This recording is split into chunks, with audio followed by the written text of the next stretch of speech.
The man who pulled her from the flames never imagined she lit the match. Carter Hayes, a single father, working double shifts to keep the lights on, became a hero the night he carried CEO Alexandra Pierce from that burning penthouse. The cameras loved it. The city called him a saint. But when she whispered those 4 words in that hospital room, everything he thought he knew about heroes and villains went up in smoke. Because the woman he saved was the one who started the fire. Now, before we dive into this incredible story, please hit that subscribe button and turn on notifications so you don't miss a single part of this journey. And drop a comment telling me what city you're watching from, because I want to see how far this story travels. Trust me, you'll want to stay until the very end. I started the fire. Carter heard the words, but his brain refused to process them. He stood in that hospital room, fluorescent lights buzzing, the smell of antiseptic mixing with the smoke still clinging to his clothes. 6 hours ago, he'd carried this woman down 17 flights of stairs. Alexandra Pierce, billionaire CEO, the face on every billboard in the city. And she just confessed to arson. Say that again. Alexandra's eyes stayed closed. Oxygen tube in her nose. Burns wrapped on her left arm. When she finally looked at him, there was nothing in those eyes, just emptiness. You heard me. Carter's phone buzzed in his pocket. His sister Jenny texting again. Probably about Audrey, his 7-year-old daughter who right now thought her dad was some kind of superhero because that's what Channel 7 kept saying. Hero dad. Working class champion. The little guy saves the billionaire. Why are you telling me this? Because you saved my life. Her voice cracked. And I need someone to know before I lose my nerve.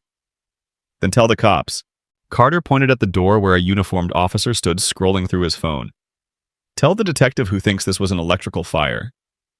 I will, but I needed to practice first on someone who might... She stopped. Might what? Understand. Carter laughed, but it came out wrong. Bitter. Lady, I don't understand anything right now except I risked my life for someone who committed a felony. I didn't mean for anyone to get hurt.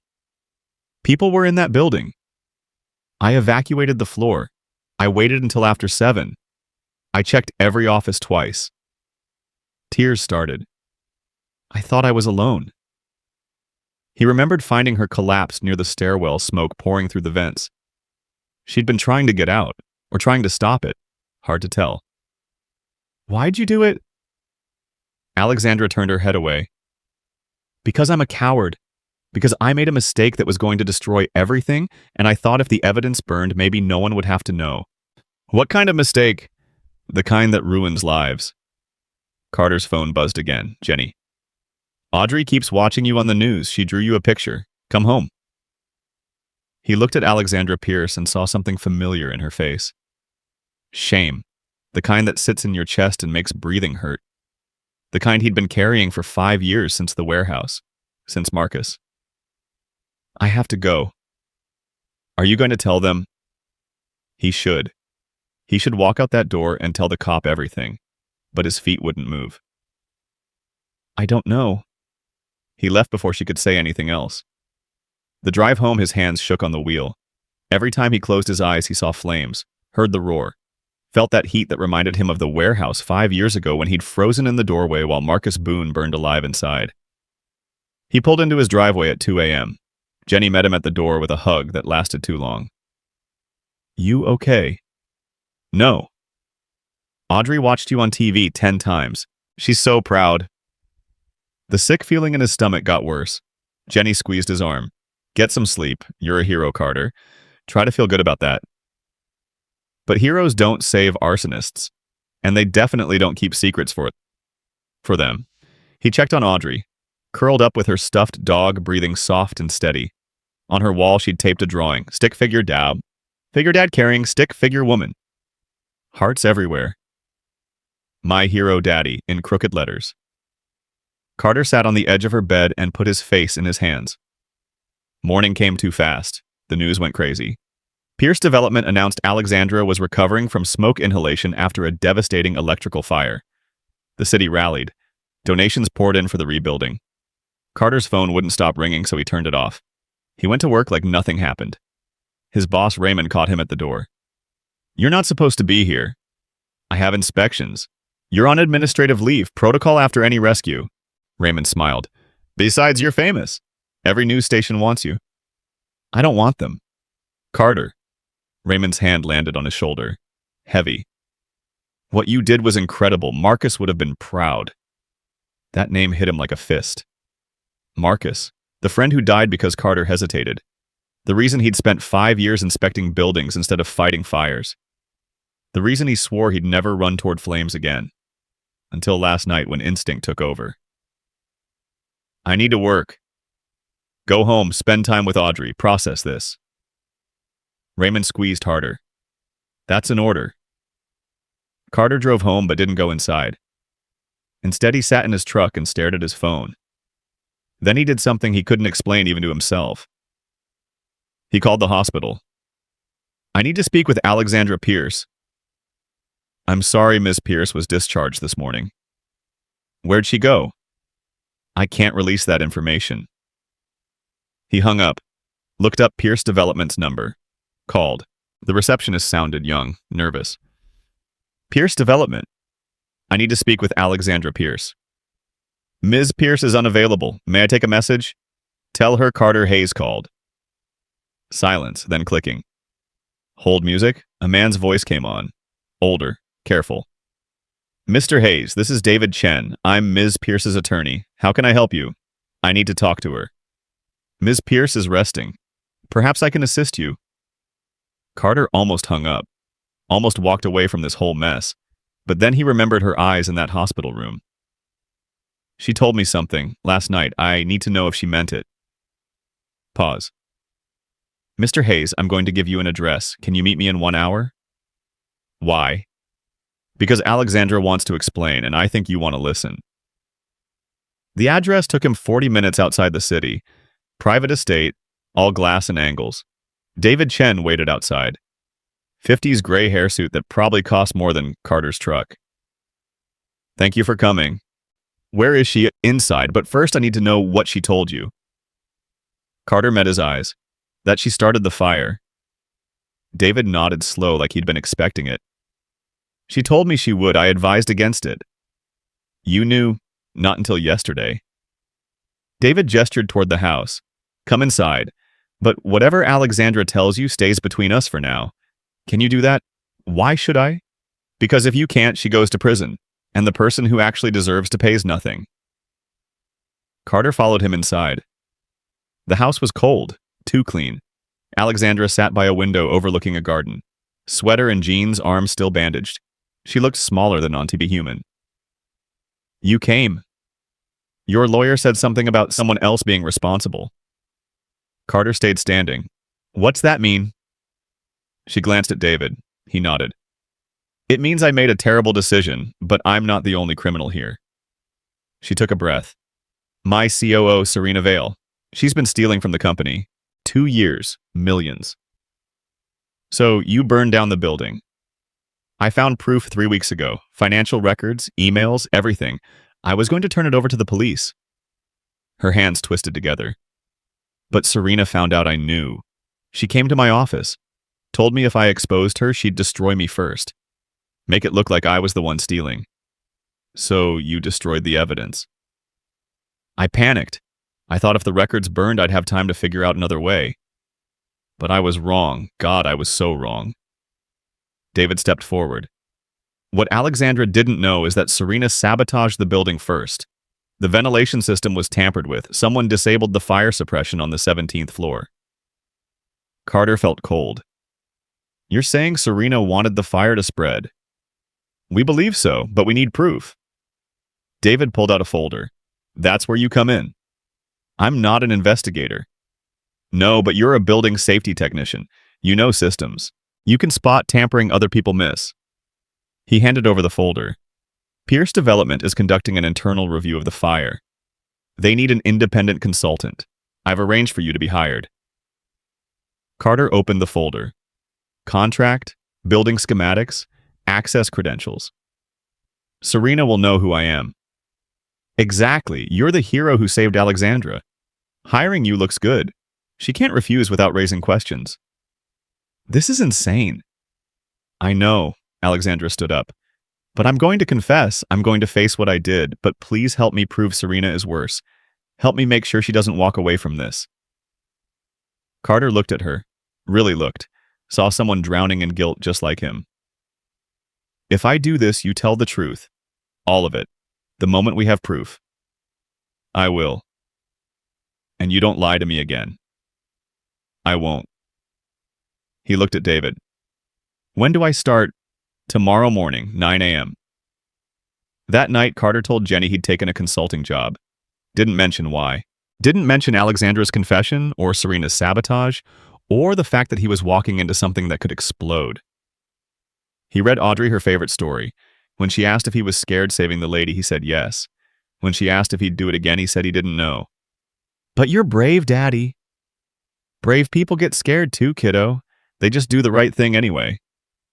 What's the right thing? He kissed her forehead. Still figuring that out. Next morning, he walked into Pierce Development headquarters. Glass tower. 40 stories. The kind of building Marcus would have called a rich man's monument. A woman met him in the lobby. 40 sharp suit, perfect smile that didn't reach her eyes. Mr. Hayes. Serena Vale. It's an honor. She extended her hand. What you did for Alexandra was extraordinary. Carter shook it. Her grip was firm, cold. Just doing what needed doing. Most people run from danger. You ran toward it. She gestured to the elevators. Let me show you where you'll be working. They rode up in silence. Carter studied her reflection in the polished doors. Nothing about her screamed criminal. She looked like every other executive. Polished. In control. How's Ms. Pierce doing? Recovering. This has been traumatic for her. We're giving her space. Serena's smile tightened. Between us, I think she's struggling with survivor's guilt, wondering why she made it out. Building still standing. Barely. 3 floors destroyed. Months of repairs, maybe years. The elevator dinged. Here we are. The 17th floor looked like a bomb hit it. Burned walls, melted fixtures, that smoke smell that never really leaves. Carter's chest tightened. Warehouse? Marcus. Flames everywhere. You okay? Fine. He pulled out his inspection tools. Where's the ventilation access? Down that hall, but the fire investigator already cleared the system. Electrical failure, old wiring. I'd like to check myself. Something flickered in Serena's eyes, just for a second. Of course, take your time. I'll be in my office if you need anything. She left. Carter waited until her footsteps faded, then he moved fast down the hall. The ventilation access was behind a maintenance door. He opened it and shined his flashlight inside. The system was new, modern, not the kind that fails from old wiring. He took photos, lots of them. Then he saw it. Scorch marks near the main junction box. But they were wrong. Too clean. Too precise. Someone had burned specific wires, made it look like an electrical fire. His phone buzzed. Text from David. Anything? Found something, need more time. He spent 2 hours documenting everything. By the time he finished, he had proof the fire wasn't accidental, but proving who did it. That was different. He was packing up when footsteps echoed behind him. He turned. Serena stood in the doorway. Find anything interesting? Carter's heart kicked. Just damage. Lots of it. I'm sure. She moved closer, studying him. You know, Mr. Hayes, I looked you up after the fire. Impressive career. Fire department, then safety inspections. That's quite a change. People change. They do. Usually because something makes them. Her smile was sharp now. There was an incident 5 years ago. A warehouse fire. Your friend died. Carter's jaw clenched. That's not relevant. Isn't it? You were first on scene. You hesitated. He burned. She tilted her head. Must be hard living with that. Knowing you could have saved him if you'd been faster. What's your point? No point, just making conversation. She turned to leave, stopped. Oh, and Mr. Hayes, be careful poking around up here. Old buildings can be dangerous. Wouldn't want you to get hurt. It wasn't a warning. It was a threat. She left. Carter stood there, pulse hammering. She knew he was looking, and she just told him to back off. His phone rang.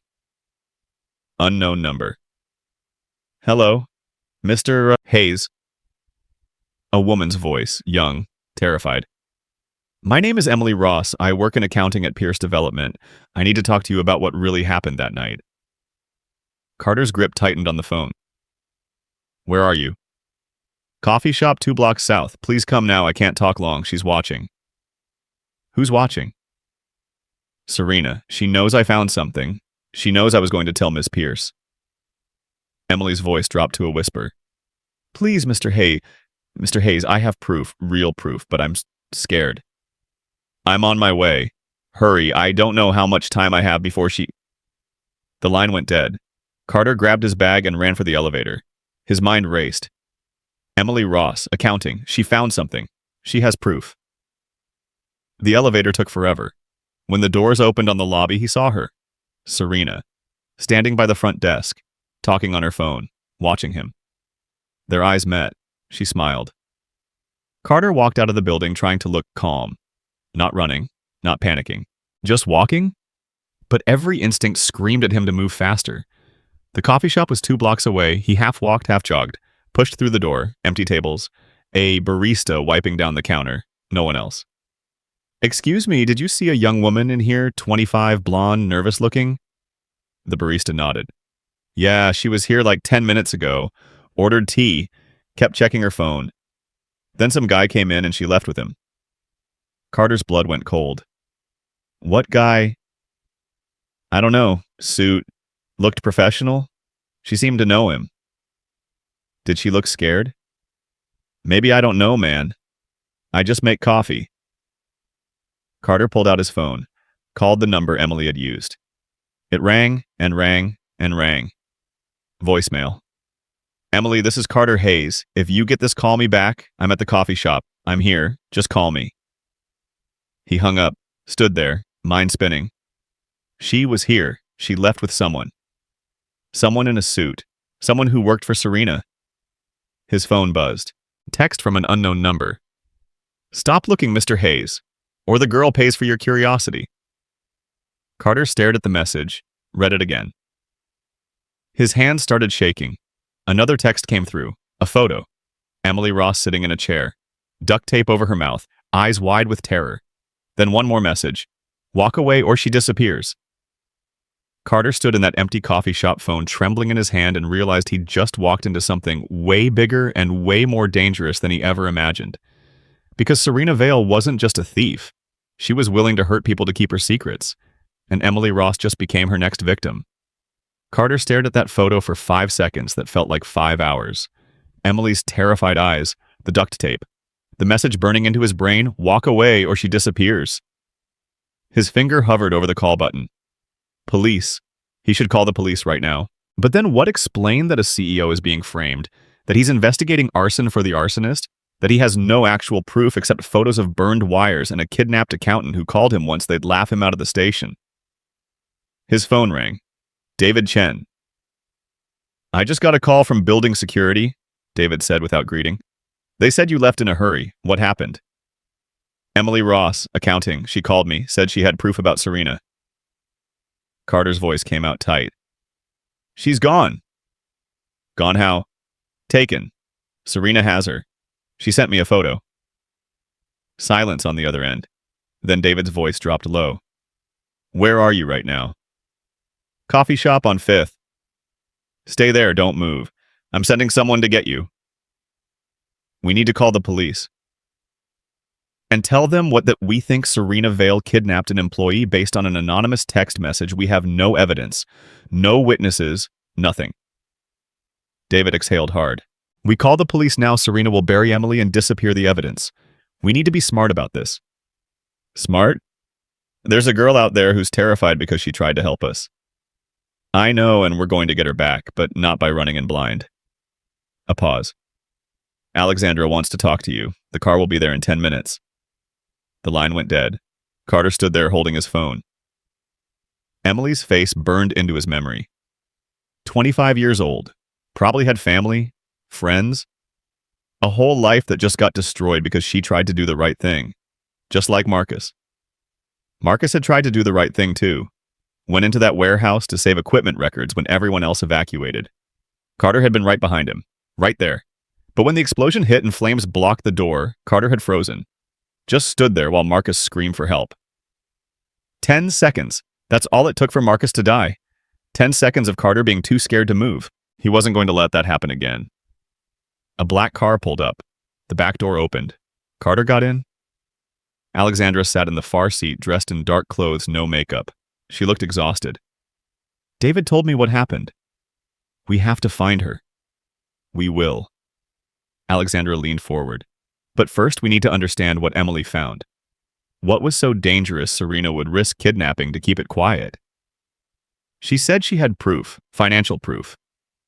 Then we need to access her files, see what she saw. Alexandra pulled out a laptop. I still have admin access to the company servers. I can get into accounting records. Won't Serena see you logged in? Probably, but right now I don't care what Serena knows. I care about Emily Ross. The car drove while Alexandra typed. Carter watched the city pass by. Normal people doing normal things? No idea a woman was being held somewhere because she found evidence of embezzlement.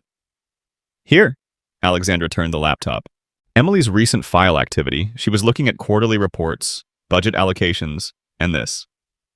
She clicked on a folder. Offshore account transfers. Millions moving to shell companies. Carter studied the screen, numbers that meant nothing to him. Can you trace where the money went? Some of it. The trails are complex, deliberately confusing, but look at this. She pointed to a column. These transfers all happened on dates when I was out of the office. Business trips, conference calls. Times when I couldn't verify what was happening. Serena planned it. For 2 years, systematically stealing while making sure I was distracted or unavailable. Alexandra's jaw tightened. And when I finally noticed discrepancies when I started asking questions, she threatened me, told me she had evidence that would make it look like I was the one stealing. Did she? I don't know, maybe. Serena is smart, calculating. She wouldn't make threats unless she could back them up. Alexandra closed the laptop. That's why I panicked, why I did something so stupid. The car pulled up to the same estate from earlier. David waited at the door. Inside, he had papers spread across a table. Financial records, building schematics, photos Carter had taken of the ventilation system. I've been going through everything we have, David said. The problem is none of it directly ties Serena to the sabotage. We have proof the system was tampered with. We have evidence of embezzlement, but we can't prove Serena did either. The access card, Carter said. You told me her card was used to enter the maintenance room. It was, but she can claim her card was stolen or cloned. Without video footage or a witness, it's circumstantial. David rubbed his face.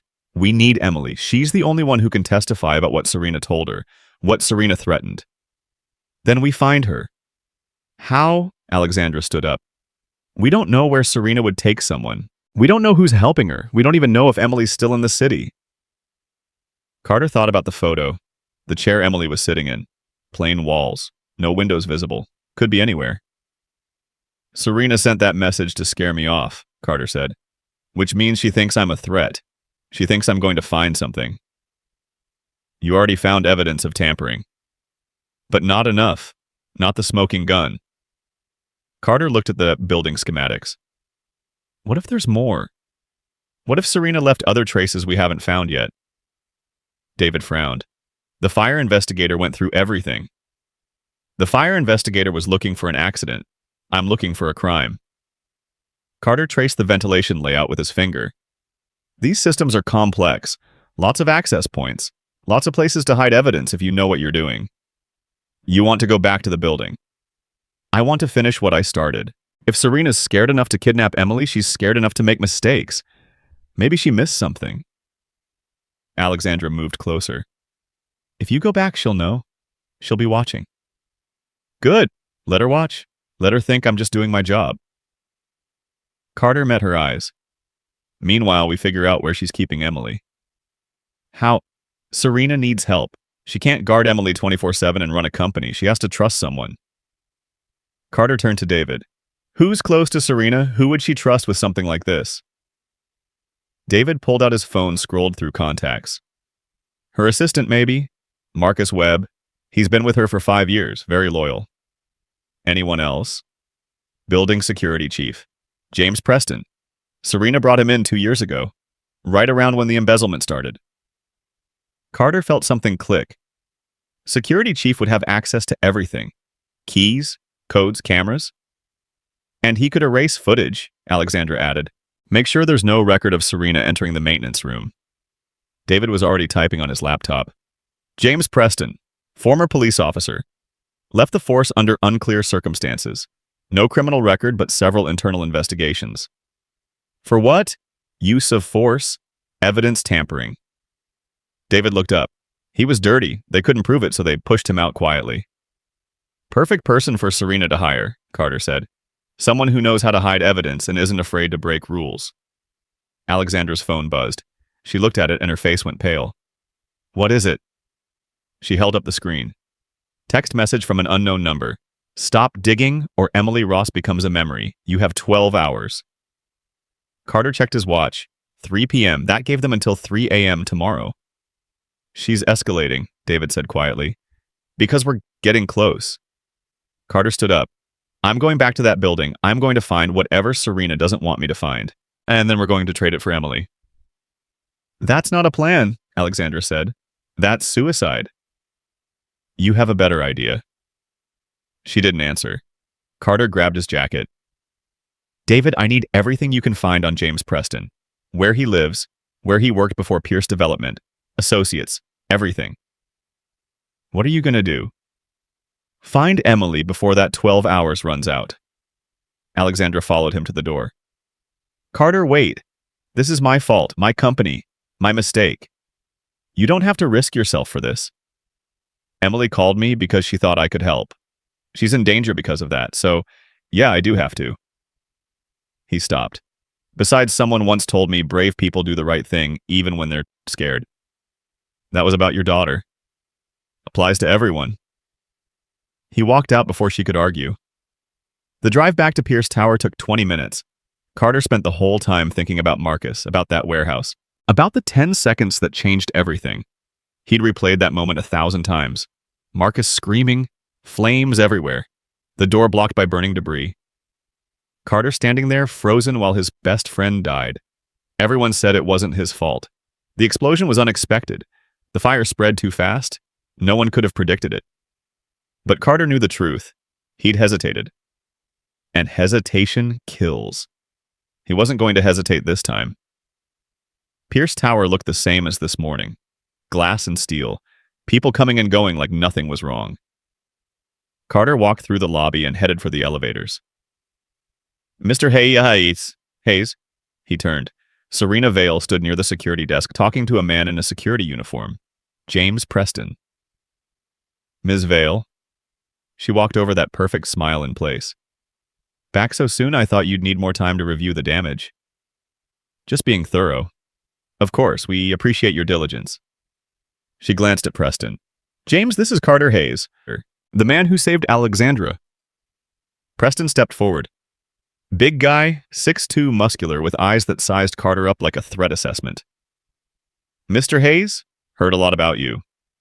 They shook hands. Preston's grip was too tight, deliberate. James runs our security, Serena said. Anything you need, he can provide access. I'm good. Still. Serena's smile didn't waver. Building policy. Security escort for all contractors working in damaged areas. Liability concerns. Carter understood. They weren't letting him go up there alone. Fine. Preston led him to the elevator. They rode up in silence. Carter felt the man watching him in the reflection of the doors. Heard you used to be a firefighter, Preston said. Long time ago. Why'd you quit? Personal reasons.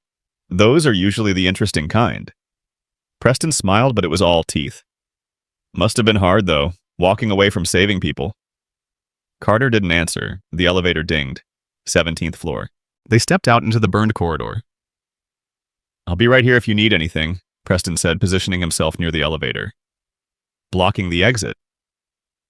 Carter walked to the maintenance room, pulled out his inspection tools, tried to look like he was just doing his job while his mind raced. Preston was here to make sure he didn't find anything, which meant there was something to find. He examined the ventilation system again, taking new photos, checking connections. Everything looked the same as this morning. Evidence of tampering, but nothing new. Then he noticed something. A vent cover in the corner. Slightly crooked, like someone had removed it recently and didn't put it back quite right. Carter glanced back. Preston was on his phone, not watching. Carter walked over to the vent, pulled out a screwdriver. Started removing the cover as quietly as possible. Inside the vent shaft was a small metal box. Fireproof. Locked. His heart kicked into overdrive. "Everything okay over there?" Preston called out. "Yeah, just checking airflow." Carter's mind spun. He needed that box but couldn't take it with Preston watching. He took photos of it. Close-ups of the lock, the serial number. Then he replaced the vent cover and walked back to the main area. "Find anything interesting?" Preston moved closer. Same as before, system failure, old wiring. Carter packed up his tools. "I'm done here." That was fast. Not much left to inspect. They rode down in silence. In the lobby, Carter headed for the exit when his phone rang. Jenny. "Hey." "Carter, where are you?" Audrey's school called. "She got in a fight." His stomach dropped. "A fight, Audrey?" "Some kid said her dad wasn't a real hero. She punched him." Jenny sounded stressed. "I'm picking her up now, but the principal wants to talk to you." "I'm on my way." He hung up and headed for his truck. Didn't see Serena watching from the lobby window. Didn't see her pull out her phone and make a call, but he felt it. That prickle on the back of his neck that said someone was tracking his every move. The drive to Audrey's school took 15 minutes. Jenny waited outside the principal's office with Audrey, who had a puffy eye and wouldn't look at him. "Audrey?" She burst into tears. Carter knelt down and hugged her while she sobbed into his shoulder. "He said you weren't a real hero. He said his dad said you were just lucky. That anyone could have done it." The words came out between gasps. "And I got so mad." "It's okay, kiddo." "No, it's not. I hit him. I'm not supposed to hit people." She pulled back, tears streaming. "Are you mad at me?" Carter looked at his daughter, 7 years old, defending him with her fists because she believed he was something special.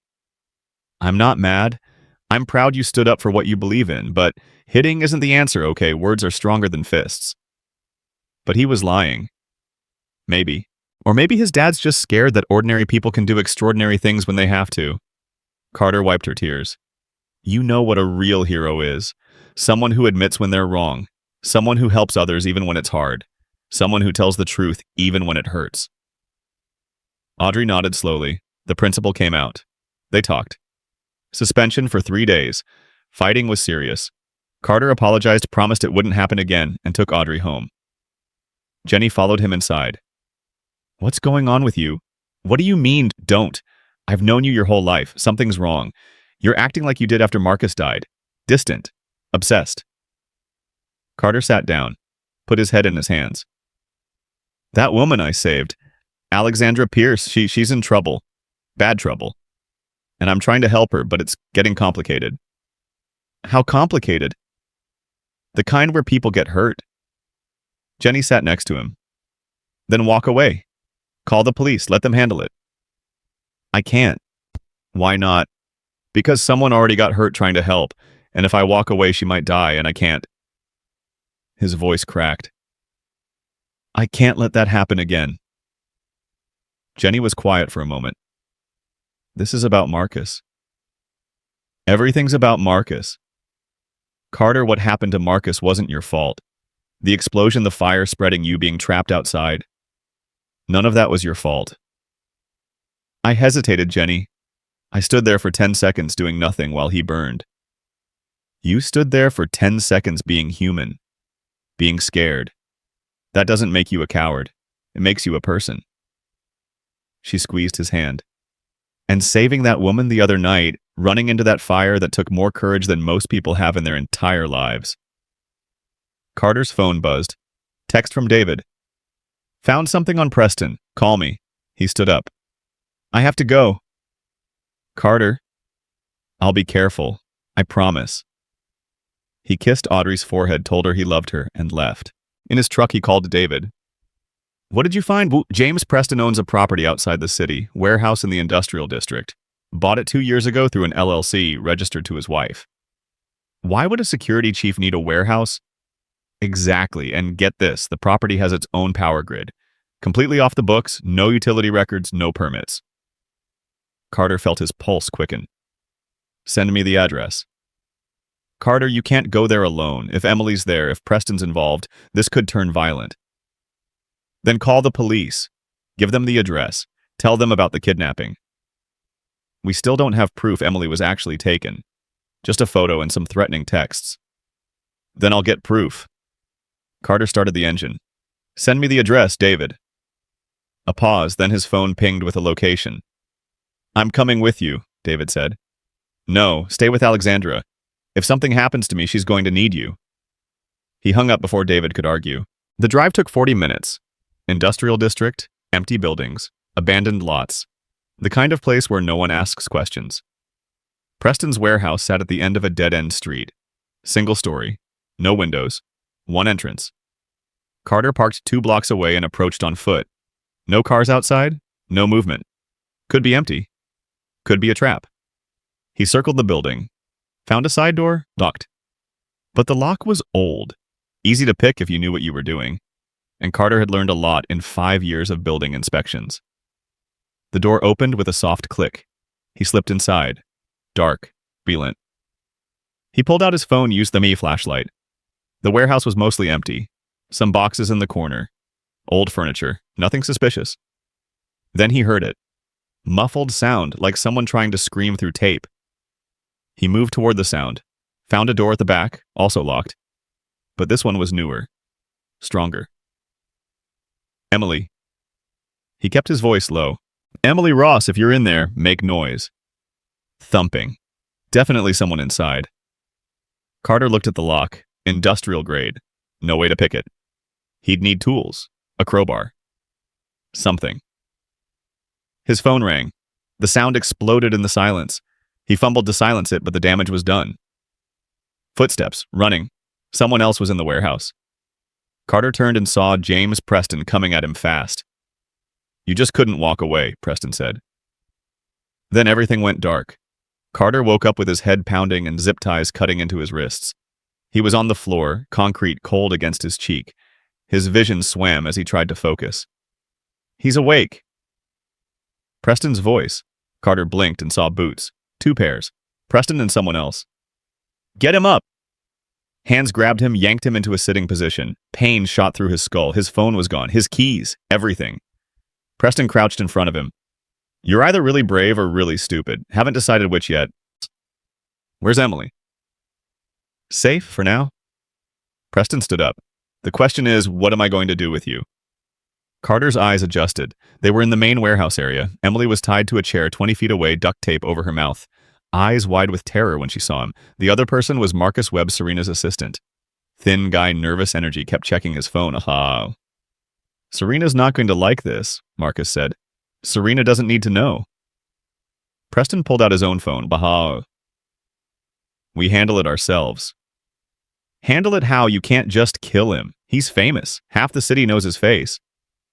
Accidents happen. Buildings collapse. Gas leaks. Fires. Preston looked at Carter. Ironic, right? The hero who saves people from fires dies in one. Carter's mind raced. Zip ties on his wrists. 2 guys.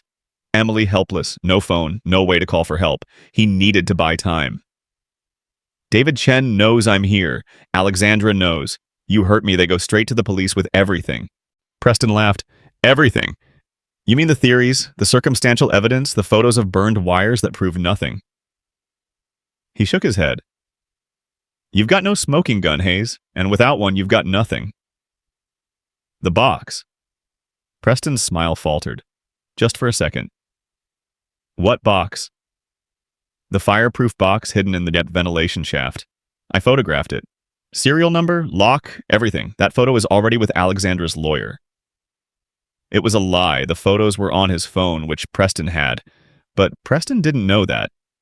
Marcus moved closer. You said you checked that vent. You said you removed everything. I did, months ago.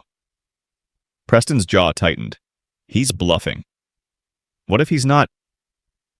What if there's still evidence up there? Then we deal with it. Preston turned to Marcus. Go back to the office, get into that vent, make sure there's nothing there. Now it's almost 6 p.m. Building will be crawling with people. So wait until they leave. Just do it. Preston's voice went hard. And Marcus, don't screw this up. Marcus hesitated, then left. The door slammed behind him. Preston looked at Carter. You better hope you're lying. Because if that box exists and has what I think it has, Serena's going to want both of you dead for real.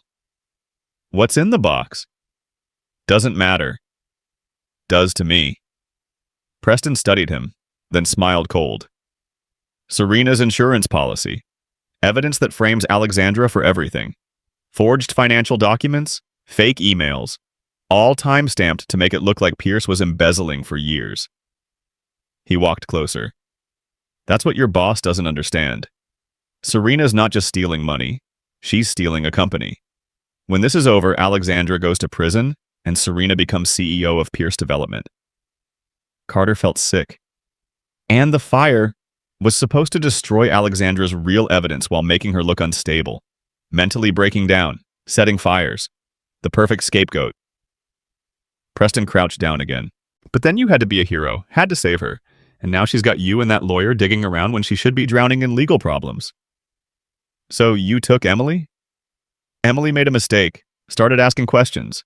Serena tried to scare her off, but the girl wouldn't listen. He shrugged. Some people don't know when to quit. Like me. Exactly like you. Carter tested the zip ties. Too tight.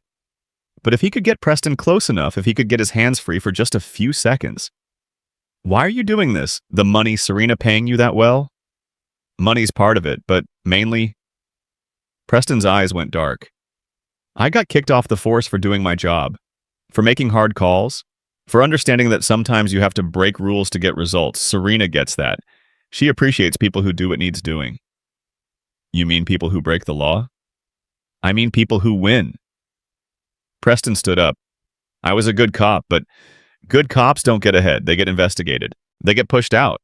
Meanwhile, the corrupt ones retire with pensions and medals. So you became the thing you hated. No, I became the thing that survives. Carter's phone rang in Preston's pocket. Preston pulled it out, looked at the screen. It's Alexandra Pierce. He answered it on speaker. Hello, Ms. Pierce?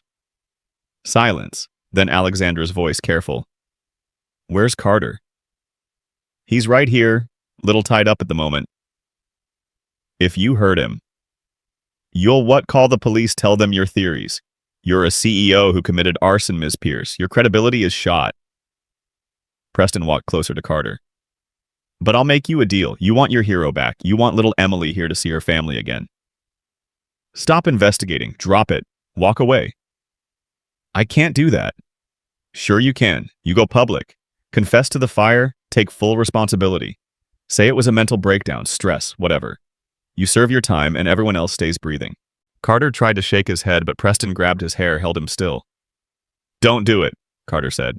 Don't let them win. Preston hit him. Hard. Carter's head snapped back and blood filled his mouth. Carter. Alexandra's voice cracked. You have until midnight, Ms. Pierce. That's 6 hours. After that, I start making things permanent. Preston hung up. Carter spit blood on the floor. His vision blurred, but he stayed conscious. Barely. Preston tossed the phone on a table. Now we wait. See if your boss values your life more than her revenge. It's not revenge, it's justice. Same thing when you're angry enough. Preston walked away, made a call. Carter couldn't hear the words, but knew he was talking to Serena. Planning? Coordinating. Emily made muffled sounds through the tape. Carter looked at her. She was crying. Shaking. 25 years old and probably convinced she was going to die in this warehouse. Just like Marcus in that warehouse 5 years ago. But this time Carter wasn't frozen. This time he was going to move.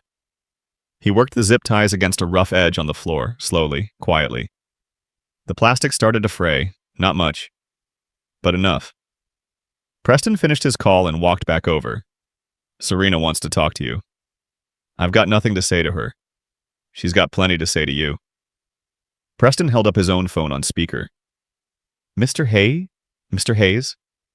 Serena's voice was smooth, controlled. This is unfortunate. I actually liked you. respected what you did for Alexandra. Then let Emily go. I can't do that, not until this is resolved. A pause, but the mais. You have to understand I built Pierce Development into what it is. Me, not Alexandra. She inherited Daddy's company and played CEO while I did the actual work. The deals, the strategy, everything. By stealing millions. By earning what I deserved. Alexandra made more in a year than I made in 10 for what? A last name and inheritance. Her voice went sharp. I took what should have been mine from the beginning. And when she found out, you decided to destroy her. I decided to survive. There's a difference. Serena exhaled. Look, I don't want anyone to get hurt. Not really. But I'm not going to prison because Alexandra suddenly developed a conscience, so here's what's going to happen. She confesses, takes full responsibility. You and Emily walk away. Everyone lives. Except Alexandra. Alexandra will be fine. Rich people don't go to real prison. She'll serve a few months in some country club facility and come out with a book deal. Meanwhile, I keep the company running and everyone keeps their jobs. Serena's voice softened. Think about your daughter, Mr. Hayes. Audrey. She's 7, right? Needs her father. Don't throw your life away for someone you barely know. Carter's blood went cold. You bring my daughter into this. I'm not threatening her. I'm reminding you what you have to lose. What you should be fighting for. Serena paused. Midnight, Mr. Hayes. Alexandra confesses or things get messy. Your choice. The line went dead. Carter stared at Preston. If you touch my daughter... No one's touching your daughter. We're not monsters. Preston sat down on a crate. But Serena's right. You should think about what matters. Is Alexandra Pierce worth dying for? Worth leaving your kid without a father? The question hit harder than the punch had. Was she worth it? Carter thought about Alexandra in that hospital room. The shame in her eyes. The desperation. She'd made a mistake. A huge one. But she was trying to make it right. Trying to tell the truth even though it would destroy her. Just like Carter had been trying to make things right for 5 years. Trying to be better than the man who froze when Marcus needed him. Yeah, Carter said quietly. She is. Preston shook his head. Then you're as stupid as I thought. Time crawled. Carter kept working the zip ties. The plastic frayed more. His wrists burned from the friction, but he didn't stop. Emily had stopped crying. She just sat there now, staring at nothing. Going into shock, maybe. Preston checked his phone. Marcus should be at the building by now. He'll clear that vent and we're good. What about the security footage? Won't the cameras show him tampering with evidence? I control the cameras. I control the footage. I control what people see. Preston smiled. That's the beauty of being security chief. I'm invisible. Carter's mind raced through options. The zip ties were close to breaking. But then, what fight Preston? The guy was bigger, trained, armed, probably. Even if Carter got free, could he take him down before Preston hurt Emily? His phone rang again on the table. Preston ignored it. It rang 4 more times, then stopped. 10 minutes later, the door burst open. Carter expected Marcus. Instead, it was a woman he'd never seen before. 50 professional clothes fury in her eyes. What the hell is going on here? Preston stood up fast. Ms. Vale, I told you I'd handle this. Serena Vale walked in like she owned the place, which she probably did. She looked at Carter, then Emily, then back to Preston. This is your solution, kidnapping assault. You said handle it. I said scare them off, not create more witnesses, not leave evidence everywhere. She pulled out her phone. Marcus just called. There's no box in that vent, never was. Hayes was bluffing. Preston's face went red. I checked months ago. You checked, but Hayes was bluffing. And now we have a famous hero zip-tied on the floor and an accountant who can testify about everything. Serena's voice went ice cold. You've made this infinitely worse. So what do you want me to do? Serena looked at Carter for a long moment. He saw something in her eyes. Calculation. She was measuring options, weighing consequences. Let them go. Preston stared. What? You heard me. Cut them loose. Let them walk. They'll go straight to the police. With what's still no proof. Still just theories and accusations. Serena moved closer to Carter. And Mr. Hayes knows if he goes to the police, if he makes this public, I'll bury him. I'll show the city that he's been harassing me, stalking my employees. I'll paint him as unstable. A man with PTSD from watching his friend burn who can't let go of being a hero. Carter met her eyes. People will believe me. Some will, some won't. And by the time anyone sorts out the truth, I'll have destroyed every piece of evidence and you'll just be another conspiracy theorist. She smiled, but it was sharp. The thing about being powerful, Mr. Hayes, is that people believe what I tell them to believe. That's how power works. Not if Alexandra tells the truth. Alexandra won't. Because if she does, I'll make sure everyone she loves suffers, starting with you and your daughter. Serena's voice dropped. I looked into you, Mr. Hayes. Single father? Struggling to pay bills? Working 2 jobs? Audrey needs medicine for her asthma. Expensive medicine. What happens if your insurance suddenly gets complicated? If your job suddenly disappears? If child services suddenly gets an anonymous report about your ability to care for her? Carter's hands clenched. The zip tie snapped. He was up and moving before anyone reacted. Grabbed Preston's arm, twisted, and heard something crack. Preston screamed. Carter grabbed his gun from the holster, pointed it at Serena. Nobody moves.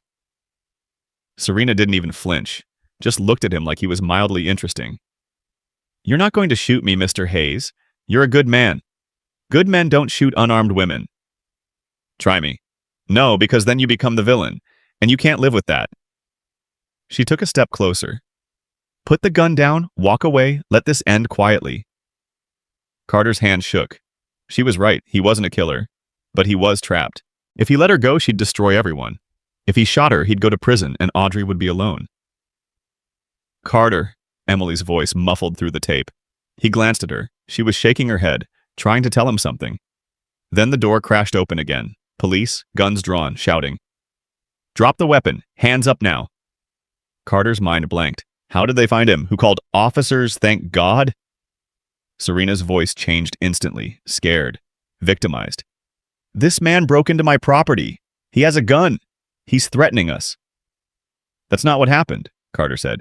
Drop the weapon or we will fire. Carter looked at the cops, 4 of them, all pointing guns at him, at the hero who saved the CEO, who was now holding that same CEO at gunpoint. He dropped the weapon. They swarmed him, slammed him to the ground, cuffed him. Someone was reading rights, but Carter couldn't hear over the blood rushing in his ears. Check on Ms. Ross, Serena said. He kidnapped her. Brought her here. I tried to negotiate her release, but he became violent. That's a lie. Carter struggled, but the cops held him down. She's the one. She's been stealing. She kidnapped Emily. Sir, stop resisting. Check her office. Check the financial records. Call David Chen. He's Alexandra Pierce's lawyer. He has evidence. But they weren't listening. They pulled him up, started walking him toward the door. Carter saw Emily. One of the cops was cutting her restraints, pulling off the tape. She looked at Carter with terrified eyes. Tell them, Carter said. Emily, tell them the truth. Emily opened her mouth. Nothing came out. Tell them. Emily looked at Serena, then back at Carter. I don't know what's happening. This man came to my apartment, said he needed to talk. Brought me here, then she showed up and he pulled a gun. Carter felt his world collapse. No. Emily, no. You called me. You said you had evidence. I never called you. Your phone. Check her phone, the call logs. One of the cops checked. No outgoing calls to his number, ma'am. Because they'd erased it, or cloned her phone, or done whatever tech magic people like Serena could afford. They dragged Carter outside. News vans were already pulling up. Someone had tipped them off. Probably Serena, the hero who saved the CEO, now arrested for kidnapping and assault. The story practically wrote itself. Carter was shoved into a police car. Through the window, he saw Serena talking to reporters, playing the victim, the brave executive who talked down a disturbed man. His phone rang in the evidence bag. Probably Alexandra, probably David, probably Jenny freaking out because her brother just got arrested on live television. The car pulled away. Carter leaned his head back and closed his eyes. He'd lost. Serena had won. And now Emily would stay quiet out of fear and Alexandra would go down for arson while Serena stole everything. Just like the warehouse. just like Marcus. Carter had tried to be brave, tried to do the right thing, and it hadn't been enough. At the police station, they processed him. Fingerprints, photos. Miranda writes again. They put him in an interrogation room and left him there. An hour passed, then 2. Carter stared at the mirror, knowing people were behind it, watching, judging. Finally, the door opened. A detective walked in. 50 tired eyes wedding ring.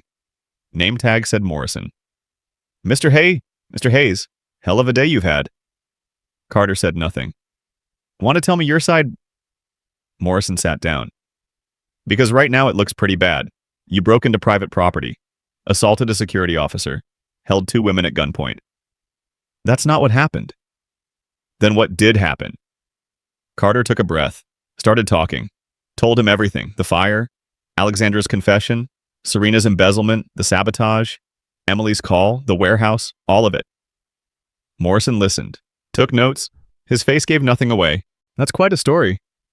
It's the truth. You have proof of any of this, the embezzlement, the sabotage, the kidnapping. David Chen has evidence. Alexandra Pierce can confirm everything. Alexandra Pierce, the woman who committed arson and might be lying to save herself. She's not lying. And this David Chen, he can verify your claims. Yes. Morrison stood up. I'll look into it. Meanwhile, you're being charged with breaking and entering assault and unlawful restraint. Bail hearing is tomorrow morning. You have to investigate Serena Vale. Check her financials. Check the building's ventilation system. Talk to Emily Ross without Serena there. Mr. Hayes, I've been a detective for 20 years. I know how to investigate. Morrison walked to the door. But I'll tell you something.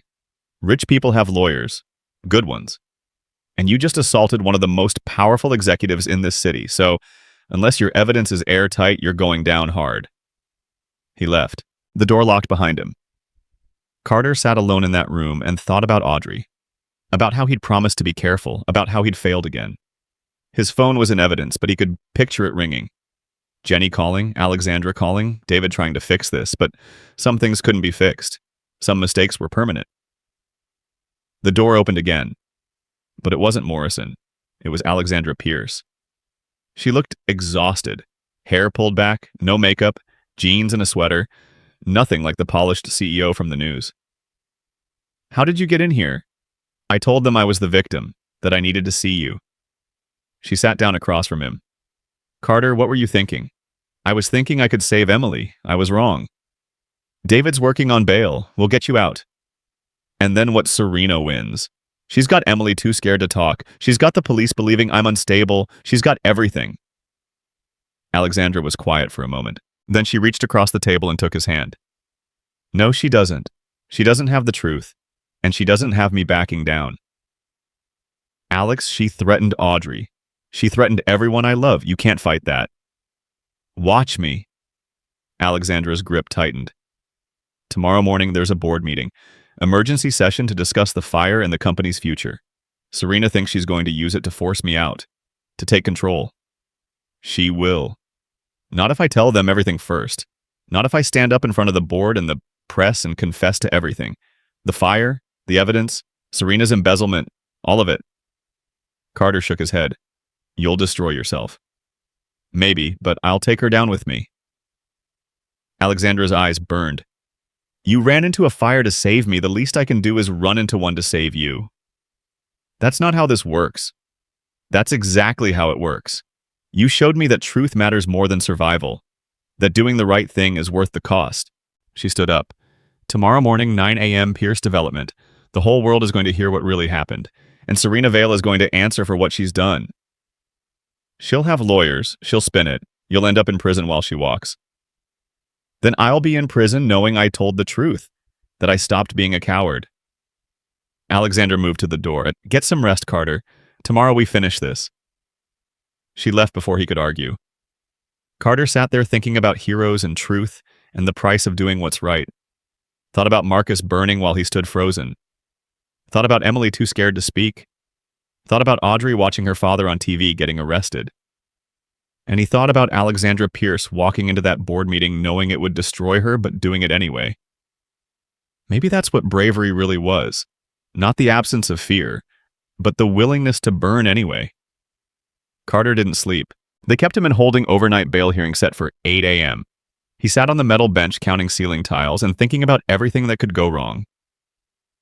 At 7:30, they brought him to the courtroom. David Chen was already there with a bail bondsman. Judge took one look at Carter's record, his community ties, his daughter, and set bail at $50,000. David paid it. 20 minutes later, Carter walked out into morning sunlight. Jenny was waiting on the courthouse steps. She didn't say anything, just hugged him hard.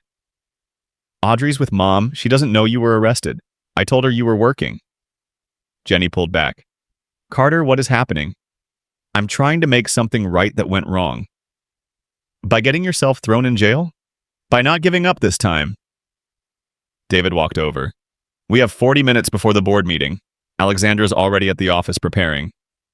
I need to be there." "You sure you show up? Serena's lawyers will claim harassment. Could violate your bail conditions." "I don't care." Carter looked at Jenny. "Tell Audrey I love her. Tell her Daddy's trying to be the hero she thinks I am."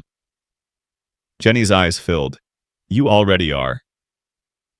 The drive to Pierce Development took 15 minutes. David talked the whole way explaining the plan. Alexandra would address the board first, confess to the arson, then present evidence of Serena's embezzlement and sabotage. The board would have to investigate. The police would have to reopen the case. "What about Emily Tuss?" Carter asked. "Still maintaining she doesn't know anything. Serena's got her terrified." "We need her testimony."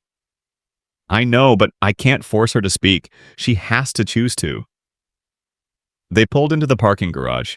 News vans lined the street outside. Word had leaked about the emergency board meeting. Everyone wanted to see what happened next. Inside the lobby was chaos, employees everywhere. Security trying to manage the crowd? Carter spotted Preston near the elevators talking into his radio. Their eyes met.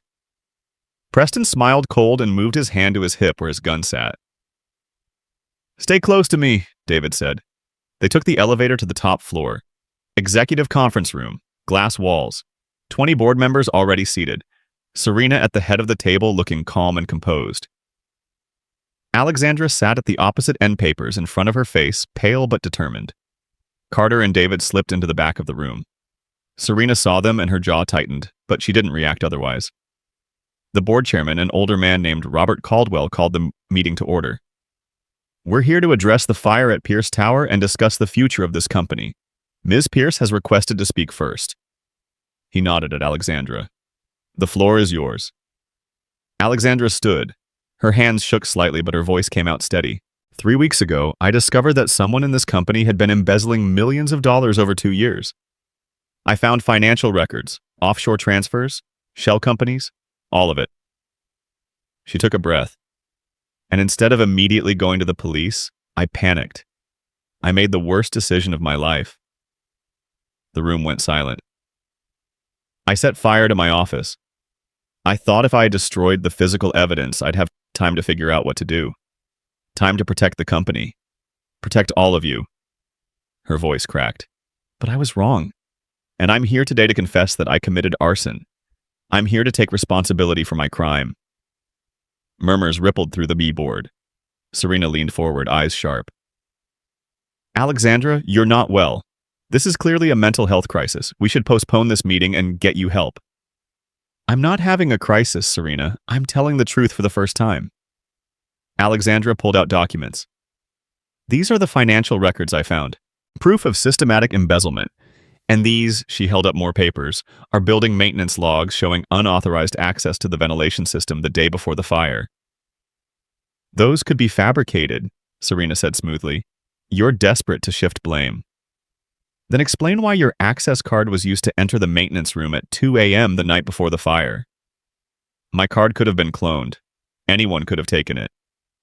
"And the offshore account's in your name." "I don't have offshore accounts."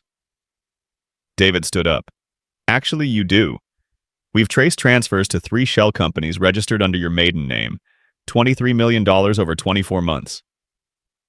Serena's face didn't change, but something flickered in her eyes. "That's impossible. We have bank records, transaction dates, amounts that match exactly with budget discrepancies in quarterly reports." David walked forward, placed documents on the table. "Ms., Ross in accounting flagged these irregularities weeks ago. She tried to bring them to your attention, Ms. Vale, but you told her to keep quiet. Emily Ross is mistaken. Is she? Because she's prepared to testify about your threats. She'll do no such thing. Serena's voice went sharp. Emily understands the situation. She knows what happens to people who spread lies about executives. Robert Caldwell frowned. That sounds like a threat, Ms. Vale. It's a fact. This company protects itself from false accusations. Carter couldn't stay quiet anymore. He moved forward. It's not a false accusation. You've been stealing. You sabotaged the building. And when you got caught, you tried to frame Alexandra for everything. Serena looked at him like he was an insect. Mr. Hayes, the disturbed individual who held me at gunpoint yesterday, your credibility is questionable at best. My credibility is fine. Yours is the problem. Is it because from where I'm sitting, you're a traumatized ex-firefighter with PTSD who can't let go of playing hero? You've inserted yourself into this situation, harassed my staff, and now you're supporting a woman who admits she committed arson. Serena stood up. Alexandra is clearly having a breakdown. She needs help, not enablers who feed her delusions. This isn't a delusion, Alexandra said. Everything I'm saying is true. Then prove it. Show me one piece of evidence that directly ties me to these alleged crimes. Serena looked around the table. Because what I see are circumstantial claims, forged documents, and the desperate accusations of a woman facing prison time. David opened his briefcase. We have proof. The building's ventilation system was deliberately tampered with to ensure the fire would spread. Carter Hayes documented the sabotage, and we have testimony from... An alarm cut him off. Loud, piercing, the fire alarm. People stood up confused. Through the glass walls, Carter saw smoke. Not a lot. Just wisps curling up from the floor below. Everyone remain calm. Preston's voice came over the intercom. This is a precautionary evacuation. Please proceed to the nearest stairwell in an orderly fashion. But Carter knew. He knew immediately. It's her. He looked at Serena. You planned this. Another fire to destroy the evidence. Serena smiled. I didn't plan anything. But these old buildings do have problems, especially after fire damage. Such a shame. The board members started moving toward the exits. Robert Caldwell tried to maintain order. Everyone stay calm. We'll reconvene once. No. Alexandra's voice cut through the chaos. This is exactly what she wants. Chaos? Confusion. The meeting interrupted and evidence destroyed. The building is on fire, someone said. We need to leave. Carter moved to the window. Smoke was coming from the 17th floor, the same floor that burned 3 weeks ago, the same floor where all the physical evidence was stored. It's not a real fire, Carter said. It's controlled, just enough smoke to evacuate the building and stop this meeting. How could you possibly know that? Serena asked. Because I'm a building safety expert, and because this is exactly what someone would do if they were desperate to stop the truth from coming out. David pulled out his phone. I'm calling the fire department. They're already on their way, Preston's voice said. He'd entered the conference room. Standard protocol, everyone needs to evacuate now. Carter looked at Preston, then at Serena. They were too calm, too prepared. You triggered this remotely, you or Preston. You have control of the building systems. That's absurd, Serena said. I'm a COO, not a building engineer. But Preston is head of security. He has access to everything. Carter turned to the board.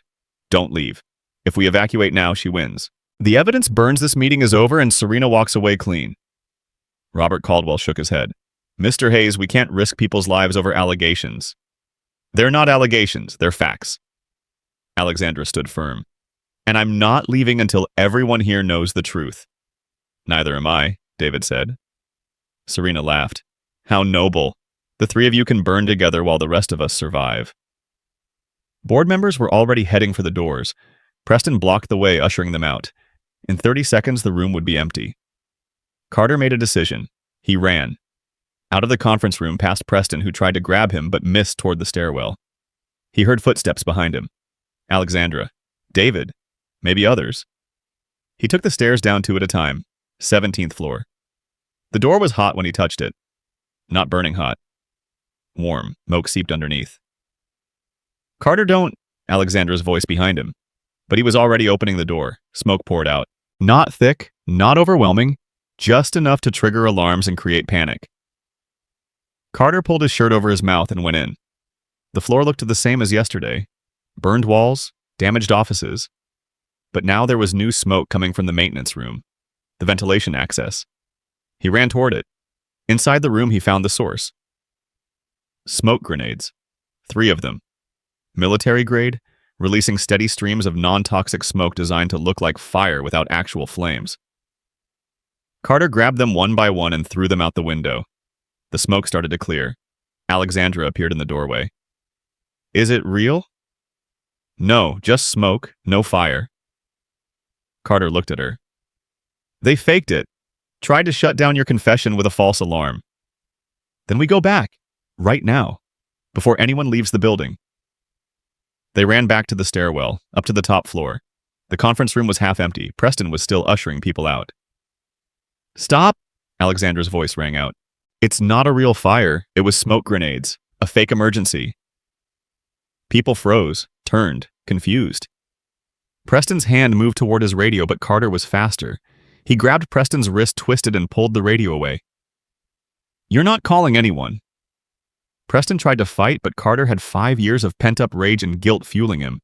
He shoved Preston against the wall and held him there. Tell them Serena ordered you to trigger the smoke. I don't know what you're talking about. The smoke grenades, military grade, where'd you get them? You can't prove anything. Actually, a voice said from the doorway, he can. Emily Ross stood there, pale, shaking, but standing. Emily? Serena's voice went soft, dangerous. You should go home. You've been through a trauma. I have, because of you. Emily walked into the room. Her voice trembled, but she kept talking.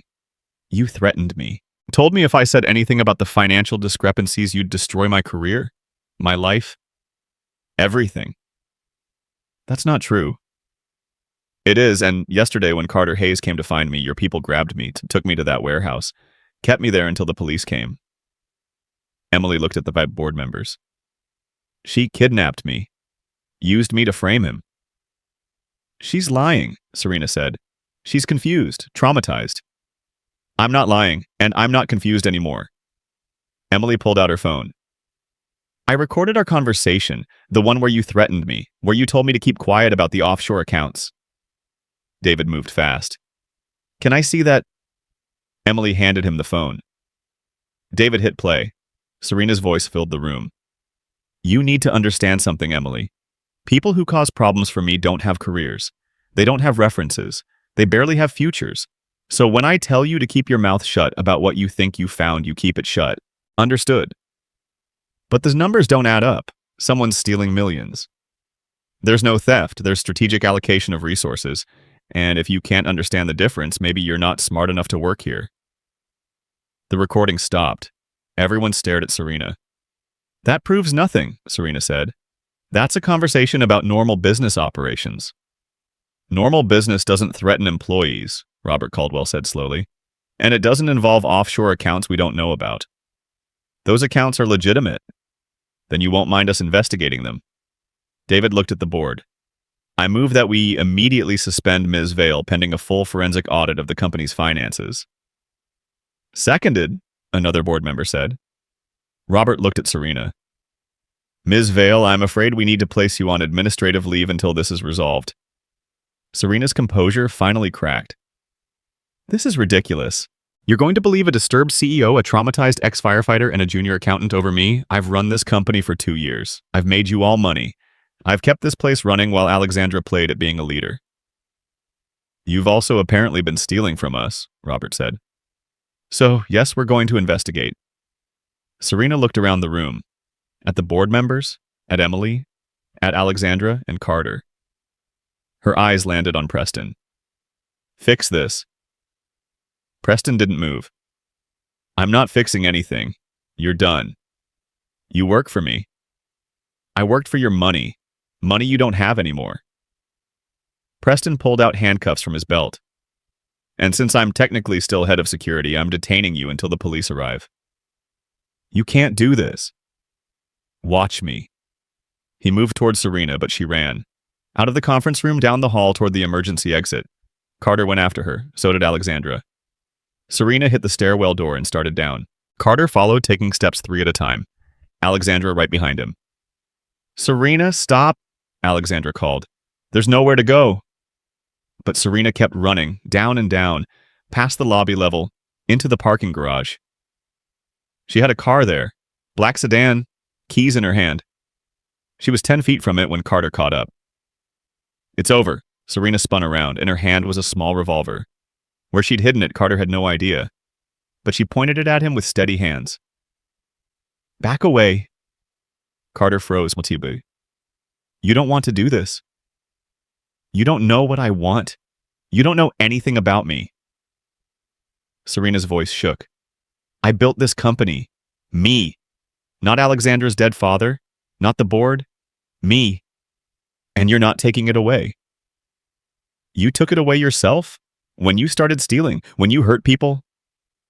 "I did what I needed to survive in a world that doesn't value women unless they're perfect. Unless they're rich already. Unless they're born into it like Alexandra." Alexandra appeared at the stairwell door. Said, "Serena, please, put the gun down." "Why? So you can send me to prison? So you can take credit for saving the company?"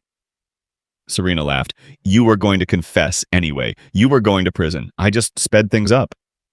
"You're right. I was going to confess. I am going to confess." Alexandra took a step forward. "But you don't have to make this worse. You don't have to hurt anyone else." "I'm not going to prison." "Then run. Get in your car and go. But leave Carter alone. He's just trying to do the right thing." "The right thing?" Serena's hand shook. "There is no right thing. There's only survival."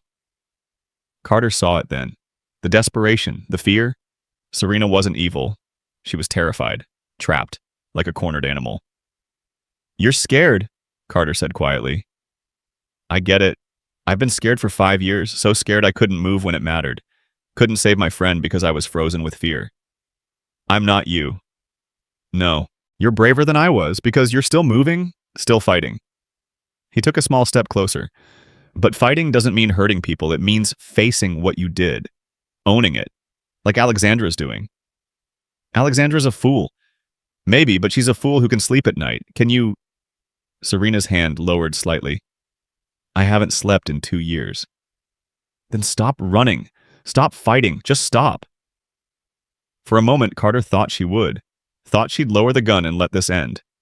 Then footsteps echoed in the garage. Police, coming down the stairs. Serena's eyes went wild. "I'm not going to prison. I won't." She raised the gun, not at Carter, at herself.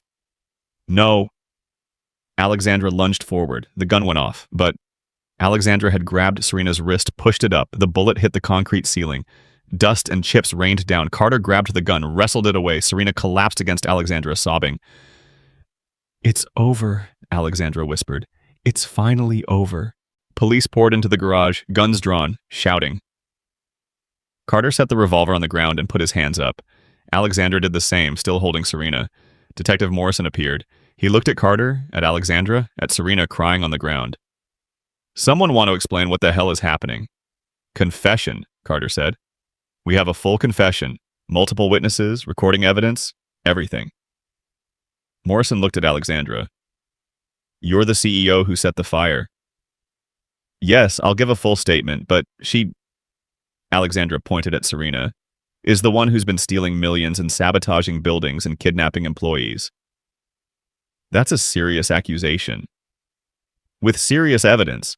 My lawyer has everything. Financial records, building access logs, recorded threats, testimony from Emily Ross and Carter Hayes, and soon I'm guessing from James Preston, who probably wants to cut a deal."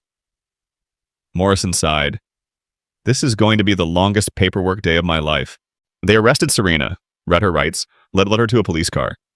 She didn't fight, didn't argue, just walked like someone who'd already given up. Preston got arrested too. So did Marcus Webb. The whole conspiracy falling apart now that the center couldn't hold. Emily gave her statement, then Carter, then Alexandra. By noon, the news had exploded. CEO confesses to arson. COO arrested for embezzlement. Pierce development in chaos. But underneath the chaos was truth.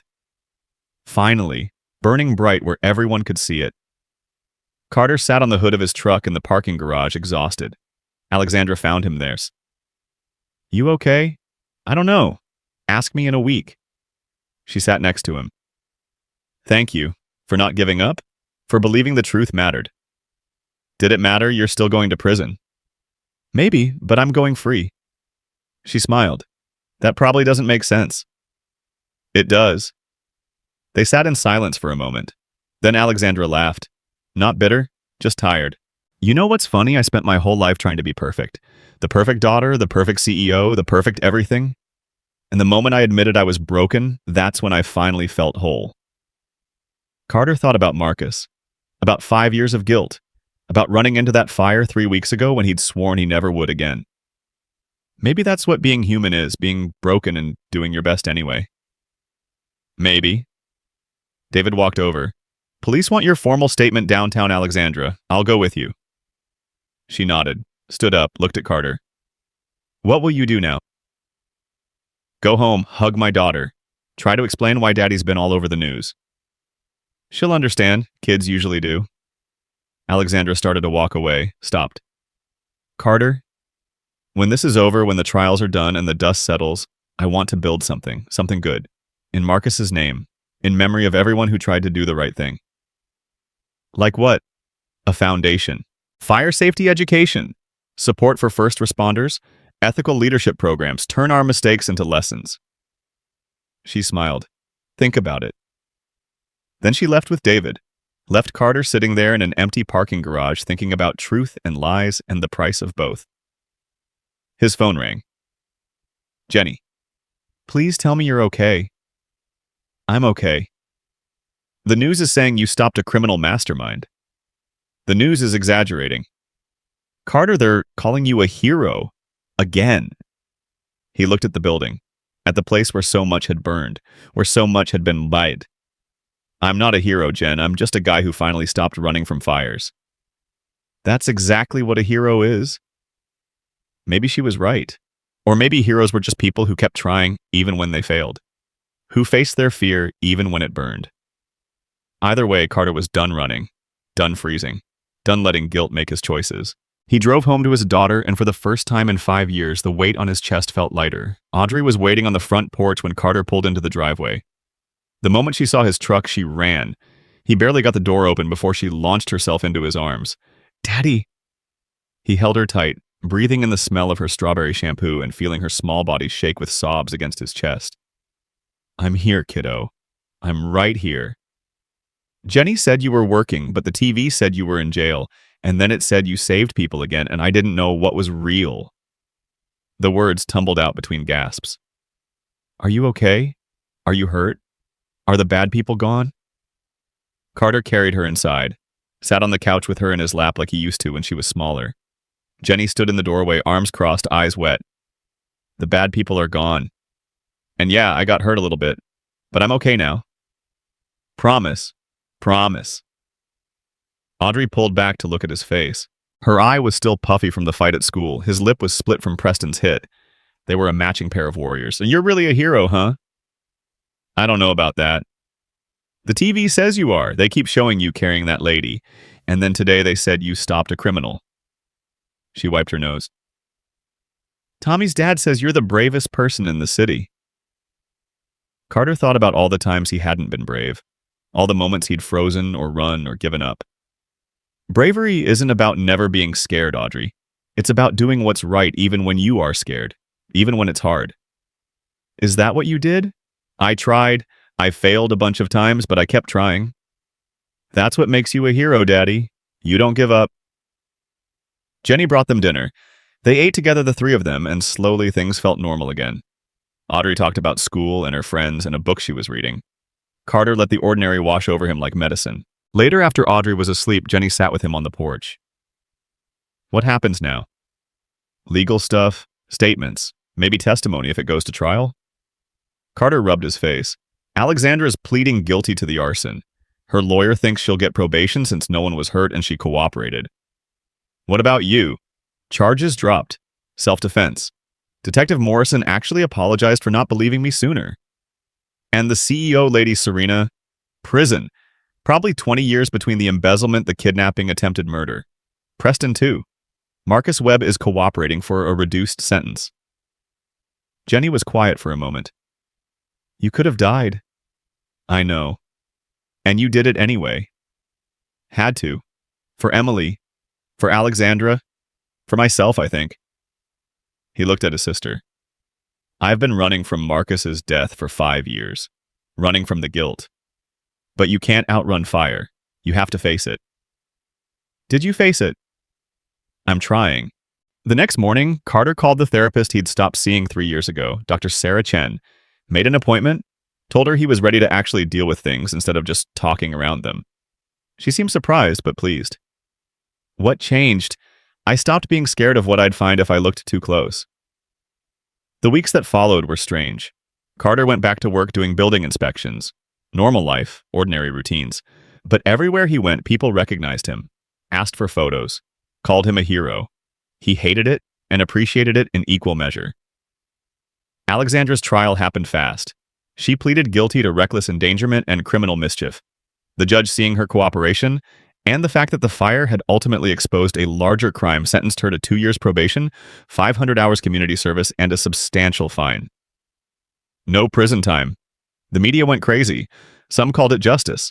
Some called it privilege. Carter thought it was complicated, like most real things were. Serena's trial took longer. The evidence was overwhelming. Financial records, recorded threats, Emily's testimony, Preston's cooperation. She got 25 years, no parole for at least 15. Carter watched the sentencing on TV with Audrey. When the verdict came down, Audrey asked if he felt happy. Not happy, relieved maybe. Justice isn't always happy. What is it then? Fair, it's fair. 3 months after the fire, Alexandra called him. I have a proposal. They met at a coffee shop. She looked different, lighter, like someone had lifted a weight she'd been carrying too long. How's probation treating you? Better than prison would have. I'm grateful, she smiled. Community service has been eye-opening. I've been working at a women's shelter, listening to stories, realizing how lucky I am. That's good. It is, but I want to do more, something lasting. She pulled out a folder. Remember what I said about building something in Marcus's name? The foundation. I've been working with David and some nonprofit consultants. We've got a plan. She opened the folder. Documents, mission statements, budget projections. The Boone Foundation. Fire safety education for underserved communities. Scholarships for children of first responders. Ethical leadership training for executives. Mental health support for firefighters and emergency workers. Carter felt something catch in his throat. Marcus would have loved this. That's the idea. Turn our mistakes into lessons. Make sure something good comes from all that burning. Alexandra looked at him. But I can't do it alone. I need someone who understands the mission. Someone people trust. Someone who knows what it's like to carry guilt and find redemption. Alex, I'm not asking you to quit your job. Just be on the board. Help guide it. Lend your name and your story. She paused. And maybe eventually run it with me if you want.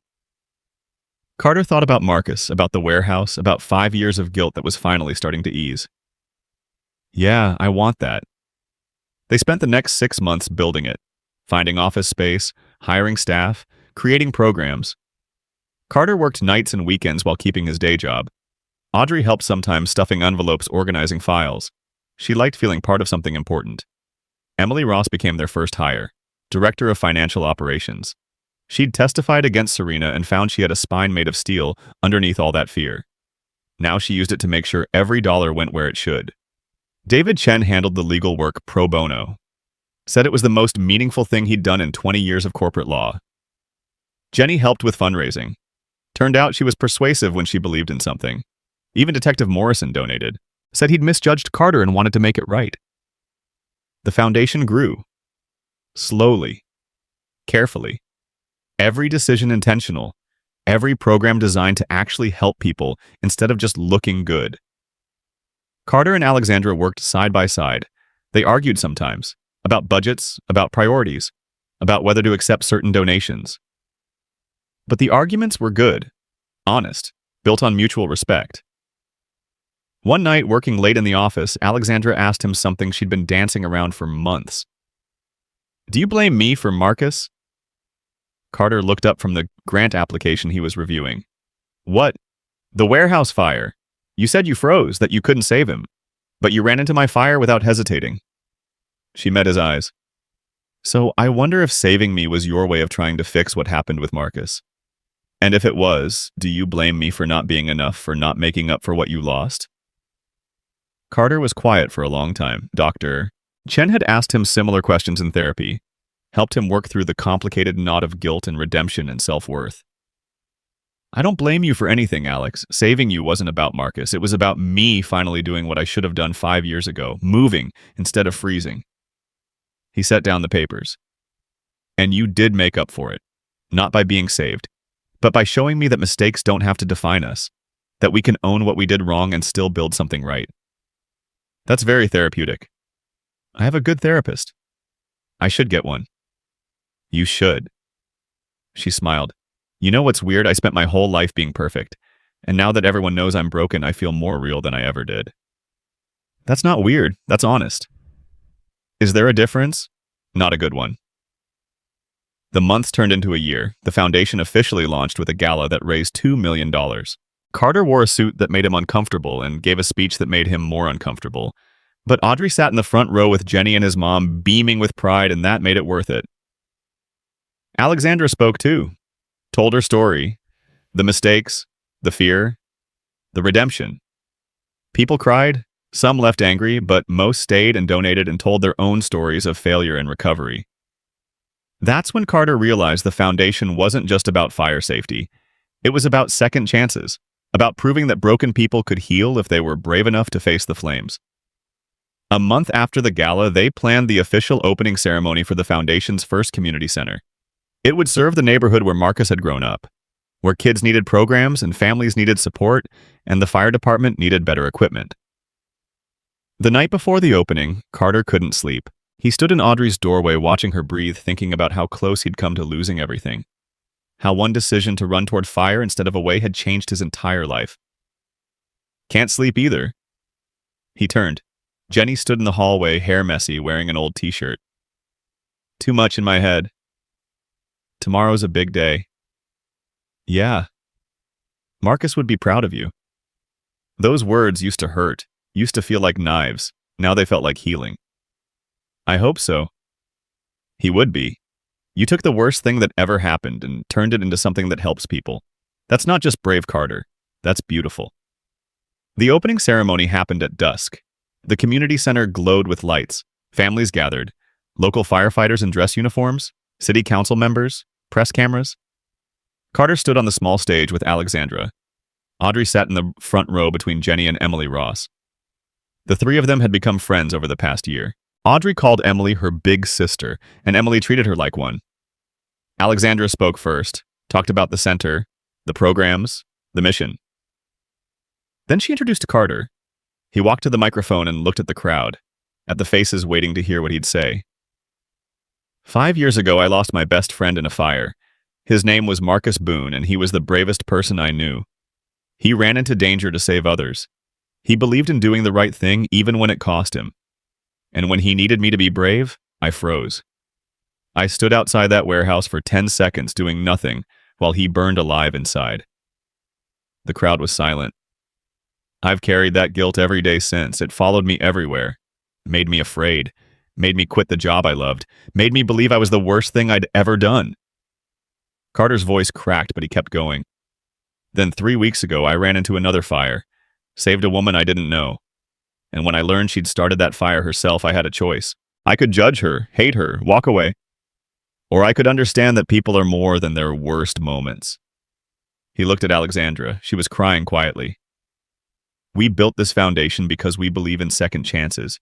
We believe broken people can heal. We believe mistakes don't have to be the end of your story. Carter gestured to the building behind him. This center is named after Marcus Boone because he deserves to be remembered. Not for how he died, but for how he lived. With courage, with integrity, with love for his community. The crowd applauded. Carter stepped back and Alexandra took the microphone again. In a moment, we're going to do something symbolic. Something Carter taught me about fire safety that became a metaphor for everything we're trying to do here. She gestured to a table where 3 large candles sat. Carter, Audrey, can you join me? Carter walked down, took Audrey's hand. Together they stepped to the table where Alexandra waited with a lighter. These candles represent the past, the present, and the future. Alexandra said to the crowd, we're going to light them, and then we're going to blow them out. But not the way you might think. She lit the 3 candles. Flames danced in the evening air. When you face fire, your instinct is to blow it out hard, to attack it head-on. But that doesn't work. The force just spreads the flames. Alexandra looked at Carter. What's the right way? Carter knelt next to Audrey. You face it gently, from the side. Like this. The 3 of them stood at an angle to the candles. Took a breath. Blew softly sideways across the flames. All 3 candles went out. That's how you deal with fire, Carter said to the crowd. Not with force, with gentleness, from an angle, with breath that's calm and steady. And that's how we deal with our past, Alexandra added. Not by fighting it, not by pretending it doesn't exist, but by facing it calmly, honestly, from a different perspective, until the burning stops. Audrey looked up at her father. That's what you did, right, Daddy? You stopped fighting the fire in your head. Carter's throat tightened. Yeah, kiddo, that's exactly what I did. The ceremony continued. Tours of the center, refreshments, conversations. Carter shook hands and answered questions and tried to be present. But his mind kept drifting to that moment with the candles, to the gentle breath that put out flames, to the understanding that healing doesn't come from force but from acceptance. Near the end of the night, he found himself alone with Alexandra on the center's back patio. The city spread out before them like a field of stars. We did it, Alexandra said. We did. Think it'll last the foundation, the programs. If we keep fighting for it, keep believing it matters. I do believe that, more than I've believed anything. She turned to him. Can I tell you something? Always. The night of the fire, when I said it, I thought my life was over. I thought I'd destroyed everything that mattered. And in a way I had. The old life, the perfect image, the person I pretended to be. She smiled. But then you pulled me out of those flames, and you gave me something I didn't know I needed. A chance to be honest, to be real, to be broken and okay with it. You did that yourself, Alex. I just showed up. You showed up when it mattered. That's everything. They stood in comfortable silence. A year ago they'd been strangers. Now they were partners, friends. Maybe something more eventually, though neither of them had said it out loud. Some things needed time, needed healing, needed to burn slow instead of fast. Do you still see it? Alexandra asked quietly. The warehouse, Marcus. Every day, but it doesn't hurt the same way anymore. It's just memory now instead of torture. Good, that's good. She looked at the city lights. I still see my office burning. I still smell the smoke, but you're right. It's different now. It's just what happened, not who I am. That's the trick, isn't it, separating the two? That we remember this, she said. That we stop seeing ourselves as the worst thing we've ever done. Carter thought about those words, thought about Marcus and the warehouse and 10 seconds of frozen fear, thought about Alexandra and the fire and the courage it took to confess. Thought about all the broken people who'd been helped by the foundation this year, all the second chances that had been given. You know what Marcus used to say? Carter asked. What? That the only fires worth remembering are the ones that teach us something. The rest are just destruction. He looked at her. I think we learned something from all that burning. What did we learn? That honesty burns, that truth hurts, but they're the only things that don't leave scars. Alexandra was quiet for a moment. Then she laughed softly. That's very poetic for a building inspector. I have hidden depths. I noticed. Inside the center, Carter could hear Audrey's laugh. She was playing with some of the neighborhood kids who'd come to the ceremony, running around, being 7, being free from the weight her father had carried for so long. She's happy, Alexandra said. Audrey, she lights up when she talks about you. She's the reason I didn't give up. After Marcus, after everything. She needed me to be okay, so I tried to be okay. Fake it till you make it. Did you make it? Carter thought about that. About therapy and the foundation and learning to forgive himself. About facing fires instead of running, about breath that was calm and steady and sideways. Getting there, he said. Every day a little closer. The night wound down. Families left. Staff cleaned up. Carter found Audrey asleep in one of the reading nooks, curled up with a book about firefighters. He carried her to the truck, Jenny following with Audrey's backpack and stuffed dog. Hell of a thing you built, Jenny said. We built it, all of us. Yeah, but you started it. You kept it going when it would have been easier to quit. She smiled. I'm proud of you, little brother. Thanks, Jen. He drove home with Audrey sleeping in the back seat. The city passed by. Same streets he'd driven for years, but they looked different now. Brighter somehow. Or maybe he was different. Maybe carrying less weight meant seeing more light. At home, he carried Audrey to bed, tucked her in, kissed her forehead. She stirred slightly. Love you, Daddy? Love you too, kiddo. Did we help people tonight with the center? Yeah, we did.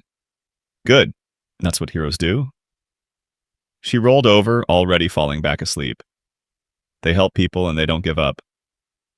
Carter stood there in her doorway for a long time, watching her breathe, feeling grateful, feeling healed in ways he didn't know were possible a year ago. His phone buzzed. Text from Alexandra. Thank you for tonight, for everything, for saving my life and then teaching me how to live it. He typed back, thank you for teaching me it's okay to be broken. That mistakes are just part of the story, not the whole thing. Marcus would be proud. Carter looked at those words, let them sink in. Let them heal the parts that still hurt. Yeah, he would. He went to bed that night, and for the first time in 5 years, he didn't dream about the warehouse. Didn't dream about flames or screaming or 10 seconds of paralysis. He dreamed about Audrey laughing, about the foundation helping families, about candles being blown out gently from the side. He dreamed about healing. The next morning, Carter woke up early, made coffee, sat on the porch watching the sunrise. Audrey found him there an hour later. You're up early. Couldn't sleep. Bad dreams. No, good thoughts. She sat next to him. They watched the sky turn colors together. Daddy, do you think people can really change? Like be different than they were before? Why do you ask? Because you're different now. You smile more. You don't look so sad all the time. She looked up at him. Did helping Ms. Pierce change you? Not helping her, but facing what scared me, that changed me. The fire. The guilt. The feeling that I'd failed Marcus. He pulled her close. But I learned something important. You can't change the past. You can only change how you carry it. How do you carry it now? Lighter. Like it's a memory instead of a burden. Audrey nodded like she understood. Maybe she did. Kids were smarter than people gave them credit for. I'm glad you're not sad anymore, she said. I like it when you're happy. Me too, kiddo. Me too. As the sun climbed higher, Carter thought about everything that had burned and everything that had been built from the ashes. He thought about Alexandra learning to be honest, about Emily finding her courage, about Serena in prison learning consequences, about Preston and Marcus Webb facing justice. He thought about the foundation growing, about families being helped, about firefighters getting support, about kids learning fire safety, about executives learning ethics, about broken people learning they could heal. Most of all, he thought about Marcus, about his friend who died trying to do the right thing, about how that death had haunted Carter for 5 years until he finally understood that guilt was just love with nowhere to go. That forgiveness started with forgiving yourself. Come on, Carter said to Audrey. Let's make breakfast. They went inside together, father and daughter, hero and believer. Two people who'd been touched by fire and learned that sometimes burning is how you find your way to light. Because some fires destroy everything they touch. They leave nothing but ash and regret and memory that cuts like glass. But the rare ones, the honest ones, the brave ones that burn with truth instead of lies, those fires teach you something worth knowing. They teach you that courage isn't the absence of fear. It's moving anyway. They teach you that healing isn't forgetting the pain. It's learning to carry it differently. They teach you that redemption isn't erasing what you did. It's building something better from what remains. And most importantly, they teach you that people are more than their worst moments. That mistakes are chapters, not conclusions. That broken can become whole if you're brave enough to face the flames. Carter had learned all of that in the year since he ran into Alexandra's fire, and now standing in his kitchen making pancakes with his daughter, while the morning sun poured through the windows, he finally understood what it meant to be free. Not free from the past. That would always be there. Marcus would always be gone. The warehouse would always haunt quiet moments, but free from letting the past define everything that came after. Free to be more than his mistakes. Free to help others find their own freedom. That was the real gift Alexandra had given him. Not gratitude for saving her life, but permission to save his own. And that was the real purpose of the Boone Foundation. Not just to prevent fires or support firefighters or teach safety, but to show people that you could burn and survive, that you could fail and recover, that you could be broken and still be beautiful. Because in the end, that's what being human meant.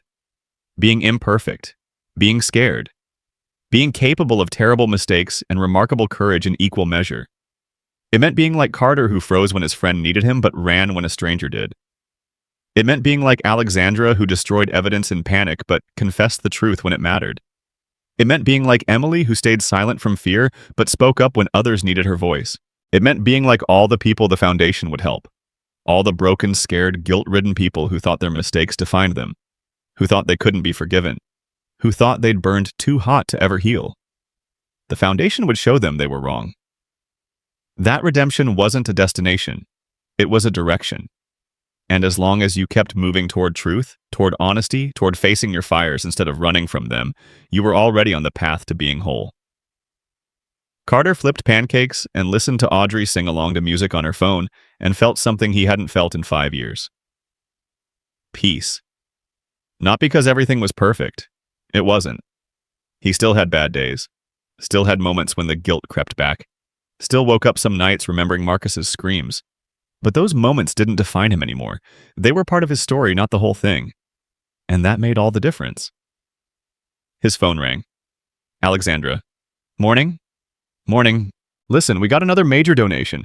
$500,000 from an anonymous donor. Emily's tracking it down, but it looks legitimate. That's incredible. That's my... It is. We can expand the mental health program, hire 3 more therapists, maybe start that crisis hotline we talked about.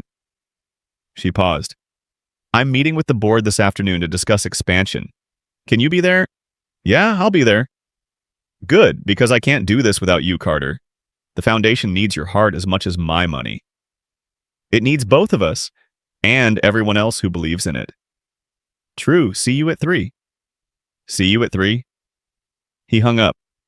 Audrey was watching him with knowing eyes. That was Ms. Alexandra, wasn't it? How'd you know? You smile different when you talk to her. I do not. You do. It's okay, Daddy. She's nice, and she's pretty, and she helps people. Audrey grinned. Jenny says you should ask her on a date. Jenny talks too much. Jenny's right, though. Carter laughed and ruffled her hair. Maybe someday, when things are less complicated. Things are always complicated. That's what being a grown-up is. When did you get so smart? I've always been smart. You just noticed. They ate breakfast together. Then Carter drove Audrey to school, went to work, did inspections, lived his ordinary life. But underneath the ordinary was something extraordinary. A foundation built on ashes. A friendship forged in fire. A future that looked nothing like the past. And that evening, sitting in the board meeting, listening to expansion plans and budget projections and dreams for how many people they could help, Carter felt Marcus's presence. Not haunting him, celebrating with him. Because this was how you honor the dead. Not by carrying guilt forever, but by building something that mattered. Something that helped the living. Something that turned tragedy into purpose. The meeting ended. People filtered out. Alexandra stayed behind organizing papers. You okay? She asked. Yeah. Just thinking about how far we've come? From the hospital to here, it's been quite a journey. The best kind. The hard kind that teaches you things. Alexandra packed her briefcase. I have therapy in an hour. First session. I'm terrified. That's how you know it's worth doing. Is that what your therapist says? That's what experience says. She smiled. Thank you, Carter. For everything. For not giving up on me when I gave up on myself. You never gave up. You just needed a reminder that you were worth saving. We both did. They walked out together into the evening. The city spread before them, lights flickering on as darkness fell. Somewhere out there, families were gathering for dinner. Firefighters were responding to calls. Kids were doing homework. Life was happening in all its messy, beautiful complexity. And in the middle of it all, two broken people who'd learned that they could heal. Who'd learned that fires don't have to destroy. That sometimes they illuminate. That sometimes they forge something stronger than what existed before. Carter drove home thinking about everything that had burned and everything that had been built. About truth and lies and the price of both. About courage and fear and the thin line between them. Most of all, he thought about breath. Calm and steady and sideways. The kind that puts out flames without spreading them. The kind that heals without hurting. The kind that comes from accepting yourself exactly as you are, mistakes and all. That night, tucking Audrey into bed, she asked him one more question. "Daddy, are you happy now?" Carter thought about that. About happiness and peace and the difference between them. "I'm content," which is better than happy because happy comes and goes, but content stays. What's the difference? Happy is when good things happen. Content is when you're okay even when they don't. He kissed her forehead with Tamad. "I spent 5 years being unhappy because I thought I didn't deserve to feel good. Now I'm content because I know I deserve to heal." "I'm glad you healed." "Me too, kiddo, me too." She fell asleep holding his hand. Carter sat there in the dim light of her room watching her breathe. Feeling grateful for every moment, every chance, every breath that came calm and steady and sideways. Because that's all life really was. A series of breaths, some panicked, some desperate, some full of joy. But the best ones, the ones that mattered most, were the ones that came with acceptance, with forgiveness, with the understanding that you were exactly who you needed to be right here, right now in this moment. Carter left Audrey's room and stood in his hallway looking at the pictures on the wall. Family photos, Audrey as a baby, Marcus before the warehouse, new pictures from the foundation launch. A whole life. Messy and complicated and beautiful. And for the first time in 5 years, when Carter looked at Marcus's picture, he didn't feel guilt. He felt gratitude for a friendship that had shaped him, for a death that had taught him, for a memory that had finally become a blessing instead of a curse. "I did it, brother," Carter whispered to the photo. "I built something good from all that burning, and I'm finally okay." In the silence of his house, with his daughter sleeping peacefully down the hall, Carter felt something shift. The last piece of weight he'd been carrying finally lifted. The last bit of fire finally went out. Not because he'd forgotten, but because he'd forgiven. And that made all the difference.